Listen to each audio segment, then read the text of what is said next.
Amongst the Dragur by Bernadette Bantian, College of Winterhold. It wasn't until my 7th month with the creatures that they seemed to accept me.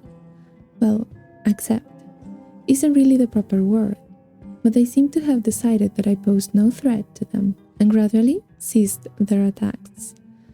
Though more than capable of fending them off, a combination of fire and turning spells are generally sufficient. I admit that I tired of having to be ever vigilant in their presence.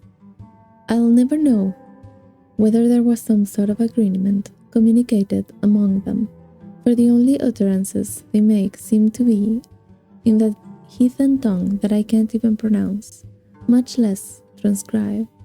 In time, I learned more of their intentions towards me from their general movements and tones rather than specific words.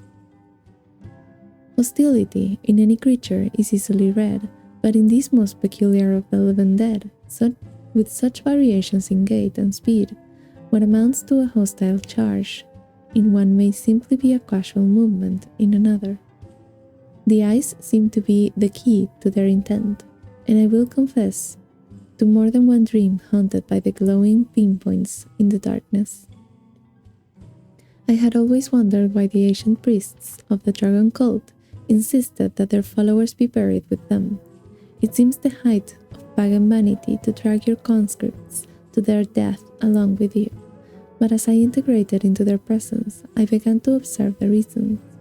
Every day a different set of Dragur would awaken, shamble their way to the sarcophagus of their priest, and prostrate themselves before it.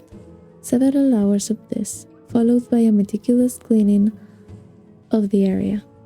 It would appear that the adherents of the dragon priest continue their worship of him in death, which would also explain the ferocity with which they defend his chambers.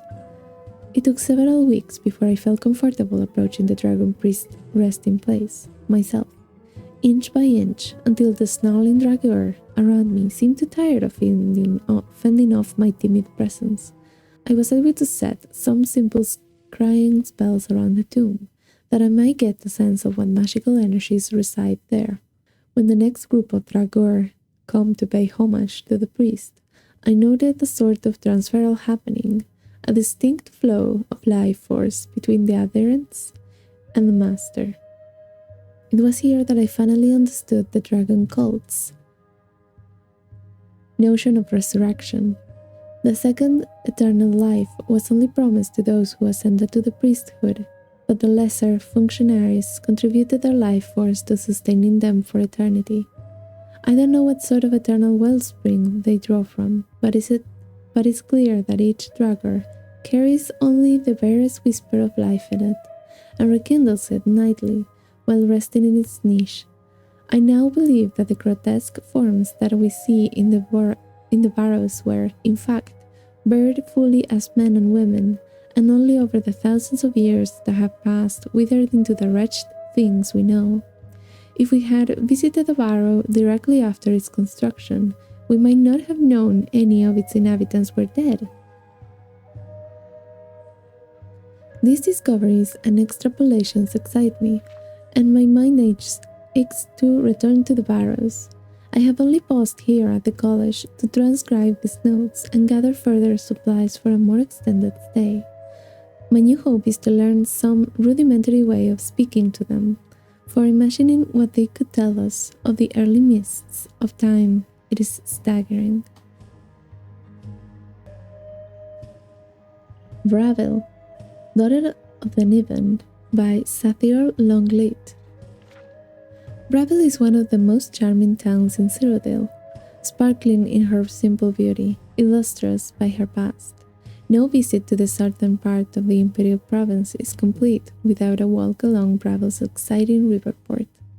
I'll talk with her friendly native children, and of course, in the tradition of the village, a whispered word to the famous statue of the lucky old lady. Many thousands of years before the arrival of the Altmorans, the native Aelid people had long lived in the vicinity of modern-day Bravel. The Niben then, as now, provided food and transportation, and the village was even more populous than it is today. We are not certain what they called their region. As insular as they were, the word they used would be translated to simply mean home. These savage aliens were so firmly entrenched that the Bravel region was one of the very last areas to be liberated by the Alesian army in the 2nd century of the First Era. Though little remains of that era culturally or archaeologically, thank Mara, the tales of debauchery and depravity have entered into the realm of legends. How the Aelids were able to survive such a long siege is debated by scholars to this day. All, however, grant the honor of the victory to one of the Empress Alicia's centurions, a man called Theobrabilius Tassus, the man from whom the modern town is named. It was said he invaded the village no less than 4 times, after heavy resistance, but each time, upon the morning dawn, all his soldiers within would be dead, murdered. By the time more centuria had arrived, the fortified town was repopulated with Aelids. After the second successful invasion, secret underground tunnels were found and filled in, but once again, come morning, the soldiers were again dead, and the citizens had returned. After the third successful siege, legions were posted outside of the town, watching the roads and riverways for sign of attacks, but no one came. The next morning, the bodies of the invading soldiers were thrown from the parapets of town walls. Theobrabilius Tassus knew that the Aelids must be hiding themselves somewhere in the town, waiting until nightfall and then murdering the soldiers while they slept. The question was where? After the 4th invasion, he himself led the soldiers in a thorough inspection of every corner, every shadow. Just as they were ready to give up, the great centurion noticed 2 curious things. High in the sheer walls of the town beyond anyone's ability to climb, there were indentations, narrow platforms, and by the river just inside the town, he discovered a single footprint from someone clearly not wearing the imperial boot.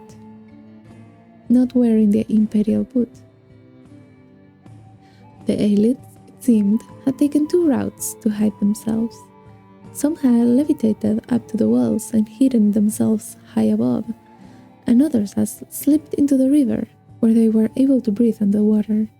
It was a relatively easy task once the strange elves, even stranger hiding holes had been discovered, to rout them out and see to it that there were no more midnight assassinations of the Empress troops. It might seem beyond belief that an entire community could be so skilled in these spells hundreds and hundreds of years before the Mages Guild was formed to teach the ways of magicka to the common folk. There does, however, appear to be evidence that just as the Psychics on the Isle of Arteum developed mysticism long before there was a name for it, the even more obscure Aelids of southern Cyrodiil had developed what was to be known as the School of Alteration. It is not, after all, much of a stretch when one considers that other Aelids at the time of Bravel's conquering, and even later, were shapeshifters. The community of pre-Bravel had not turned into beasts and monsters, but they could alter their bodies to hide themselves away, a related and useful skill, to be sure, but not so effective to save themselves in the end. Very little is left of the Aelid presence in Bravel of today, though architectural marvels of other kinds are very evident, as beautiful and interesting as the benevolence of Mara Cathedral and the Lord's Palace are. No man-made structure in Bravel is as famous as the statue called the Lucky Old Lady. The tales about the lady and who she was are too numerous to list. It was said she was born the illegitimate daughter of a prostitute in Bravel, certainly an inauspicious beginning to a lucky life. She was teased by the other children, who forever asked her for who her father was. Every day she would run back to her little shack in tears from their cruelty. One day a priest of Stendar came to Bravel to do charitable work. He saw the weeping little girl, and when asked, she told him the cause of her misery. She didn't know who her father was.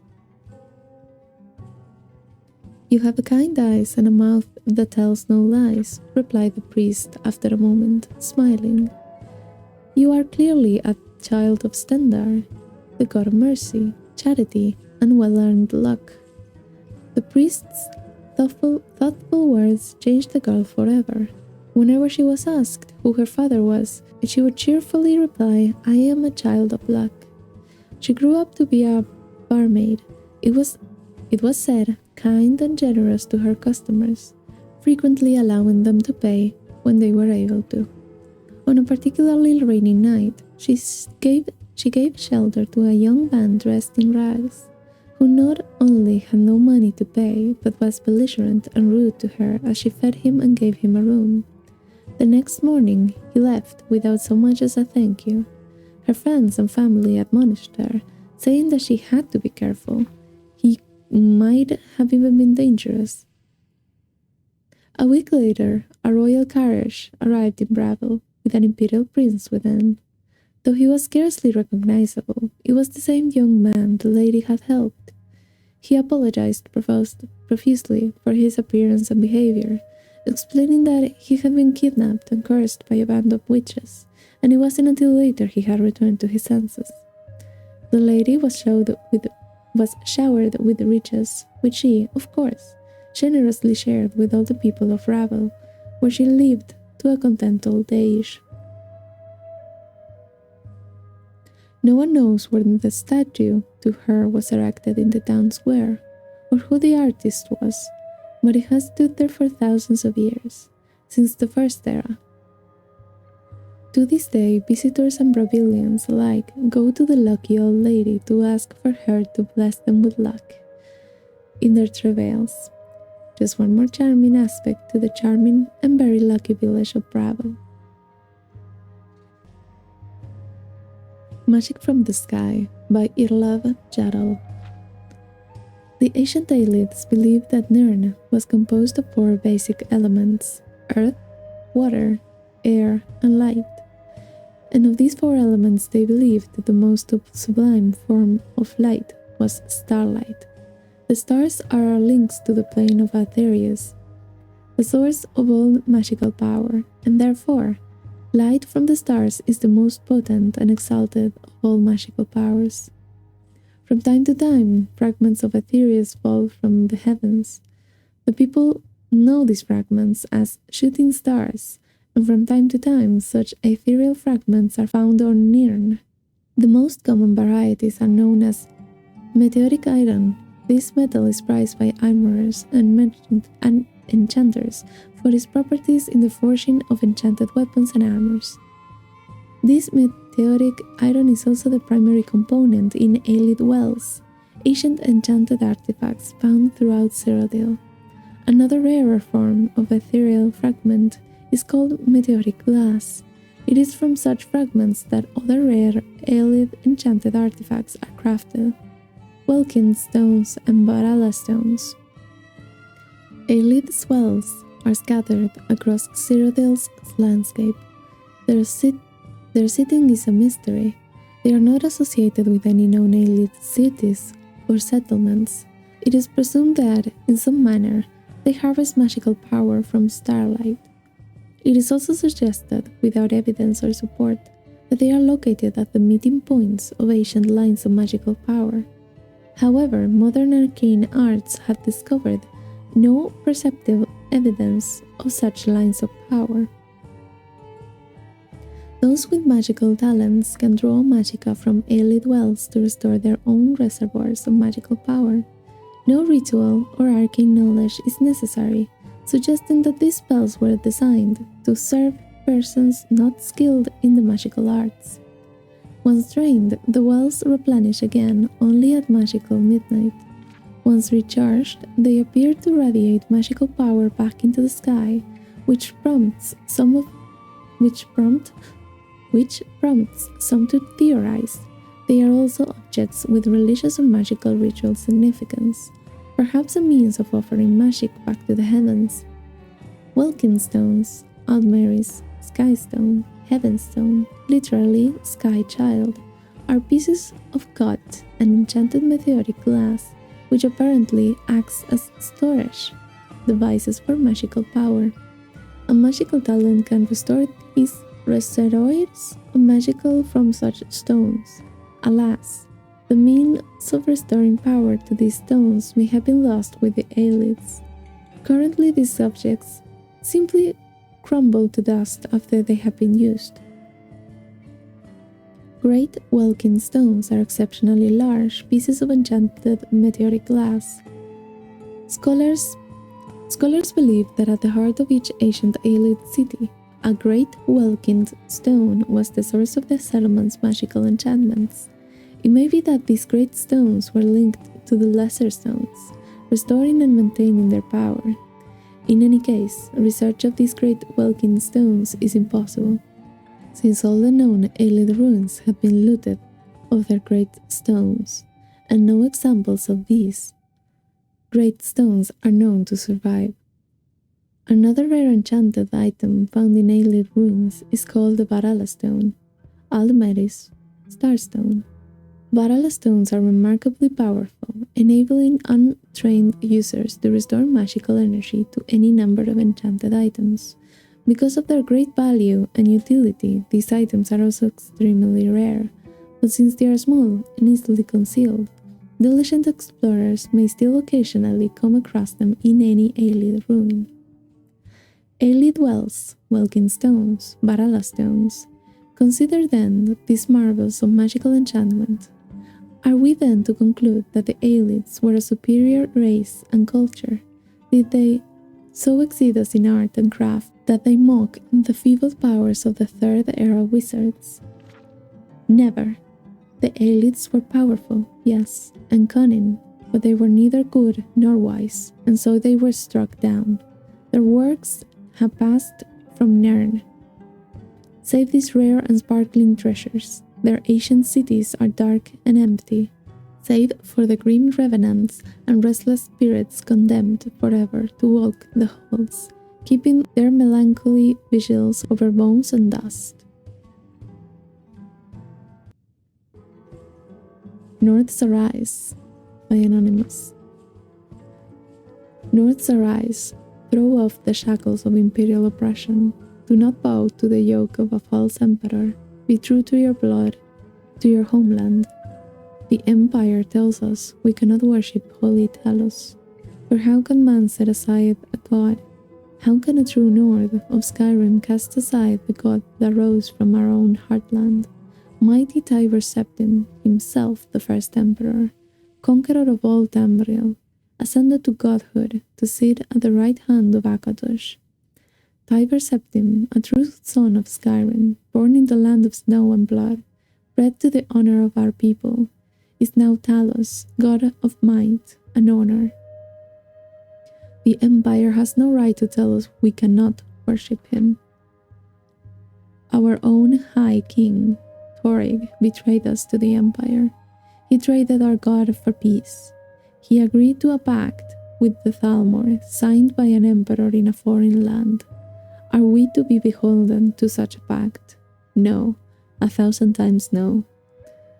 Do not let the lessons of history go unheeded. The Aldmeri Dominion and its Thalmor masters made war upon men, just as the elves made war upon Ysgramor and our people in ancient times. Shining Sarthal was burned to the ground, reduced to ruins and revel in their treacherous assault. But Ysgramor and his sons gathered the 500 companions and made war upon the elves, casting them out of Skyrim. In the great war fought by our fathers, the elves again betrayed men by attacking us unprovoked. The Dominion and the Thalmor cannot be trusted. Like Ysgramor, Ulfric Stormcloak is a true hero of Skyrim. His name will ring in Sovngarde for generations to come. Only he had the courage to single out King Torig and challenge him to trial by arms.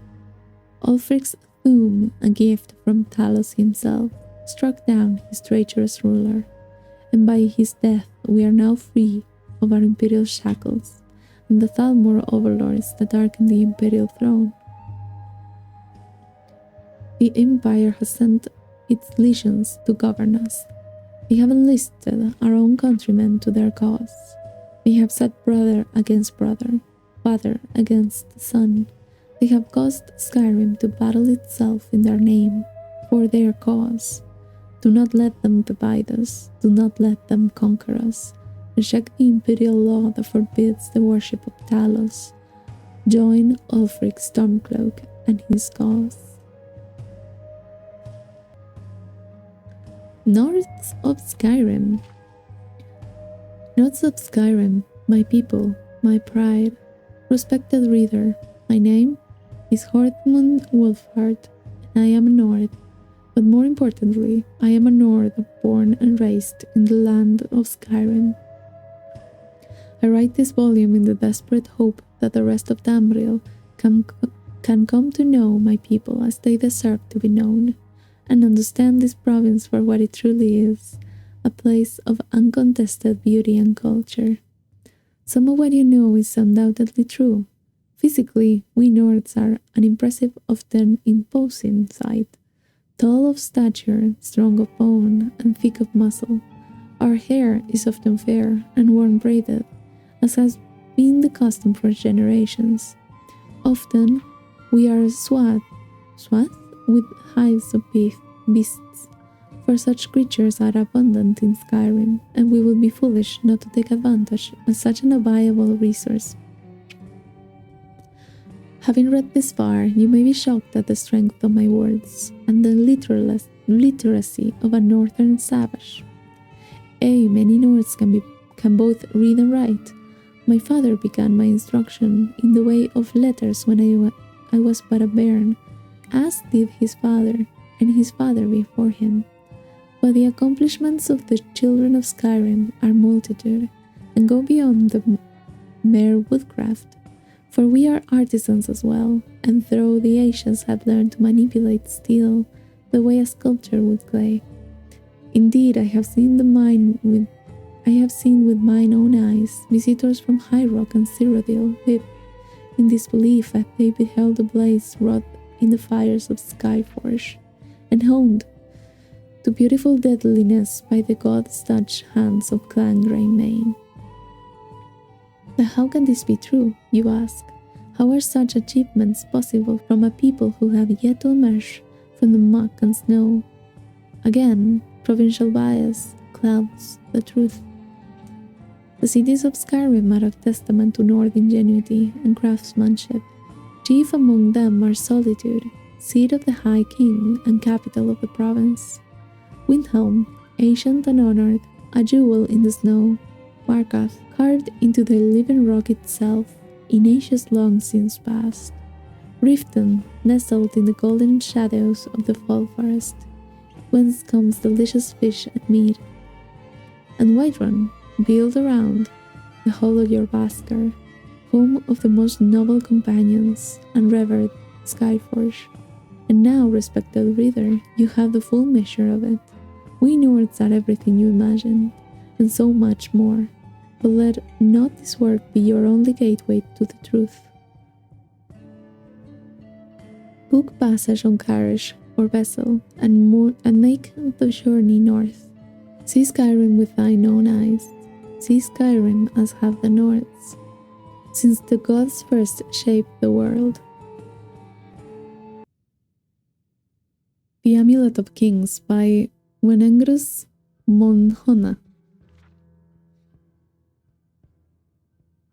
In the first years of the First Era, a powerful race of elves called the Aelids, or the Heartland High Elves, ruled central Tamriel with an iron hand. The high and haughty Aelids relied on their patrons, the treacherous Daedra lords, to provide armies of Daedra and dead spirits. With these fearless magical armies, the Aelids preyed without mercy upon young races of men, slaughtering and enslaving them at their whim. On behalf of the suffering human races, Saint Alicia, the first in the line of Cyrodiils, sought the aid of Akatosh, the dragon god of time, and ruler of the noble Edra. Akatosh, looking with pity upon the plight of men, drew precious blood from its own heart and blessed Saint Alicia with his blood of dragons, and made a covenant that so long as Alicia's generations were true to the dragon blood, Akatosh would endeavor to seal tight the gates of oblivion, and to deny the armies of Dedra an undeath to their enemies. The Dedra loving Aelis. In token of this covenant, Akatosh gave Alicia and her descendants the Amulet of Kings and the eternal dragon fires of the Imperial City. Thus Alicia became the first gem in the Cyrodiilic Amulet of Kings. The gem is the red diamond in the middle of the amulet. This is the symbol of the Empire and later taken as the symbol of the Septim Line. It is surrounded by 8 other gems, one for each of the divines.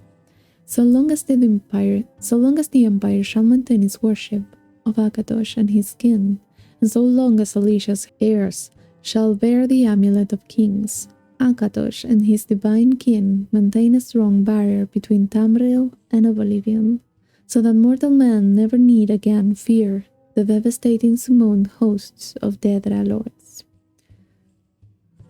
But if the Empire should slack in its dedication to the 9 divines, or if the blood of Alicia's heirs should fail, then shall the barriers between Tamriel and the Dedric realms fall, and Dedra worshippers may summon lesser Dedra and undead spirits to trouble the races of men.